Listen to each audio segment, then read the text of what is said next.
We know who's won the league, Chelsea. We know Spurs will be second. But what about next season, Craig Burley? And who's best equipped to handle the new Premier League season? You going Chelsea again or someone different? Well, if it's just about who's equipped, a team that played well last year, finished well this year, great goalkeeper, solid defence, two left backs, two right backs that can be just as good as each other, strong in midfield, and if they get somebody to back Harry Kane up front, then I think Tottenham are best equipped in terms of they've got a little bit in every position already, as long as they don't sell their players, which I don't think they will. That's why I've gone for there.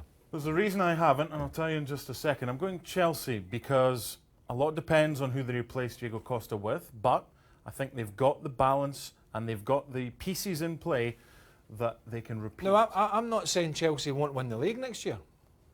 It's not what I'm saying. But there are question marks. Well, right now. the question mark's over. I think Costa's 99% gone to China. Yes. Wants the money. That's his prerogative. Eden Hazard would be the big question mark. Real Madrid and others are supposed to be hovering. Will he still be there? So I think that is the issue I've got with Chelsea at the moment.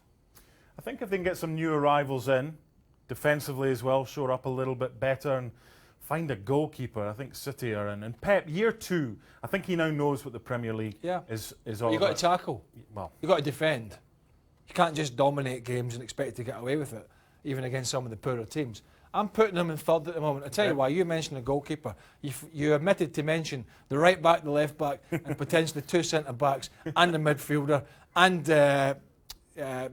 Aguero. How can I forget his name? Potentially might be going because the relationship appears not to be great. So that's why I haven't got them at second. I get that. There's a lot of work to be done there. This is all about how many question marks there are and which team's got the fewest question marks. So number 3 for me is simply due to where they're playing next season. They haven't handled it well in the Champions League. Look what happened to West Ham when they swapped stadiums as well.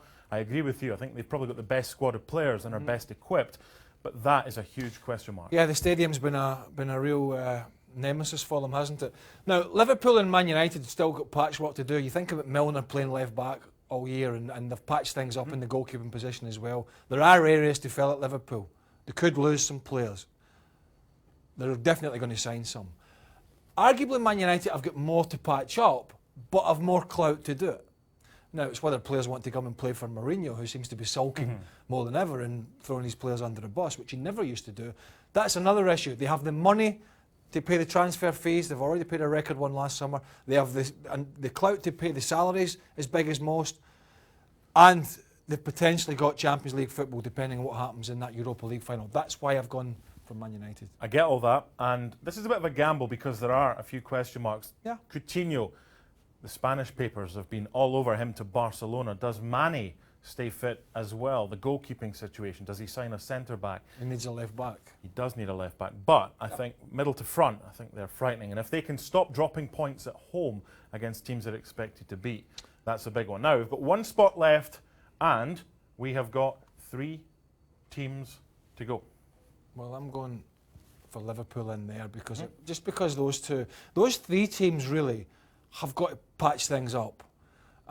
They won't be able to get the calibre of player that these 2 are able to get, but his knowledge of the German Bundesliga and other places and his scouting network there might just pull him through. But there's quite a work to be done there as well, and they've got European football next year. So I'm not going to go over old ground. I think you covered everything with Manchester United. That leaves Arsenal out the top 6. If it's Wenger there and they're not in the top 6, he's gone. Well, we're talking about next year. He's not telling anybody. True. He's not talking, and there's supposed to be a power struggle going on at the board.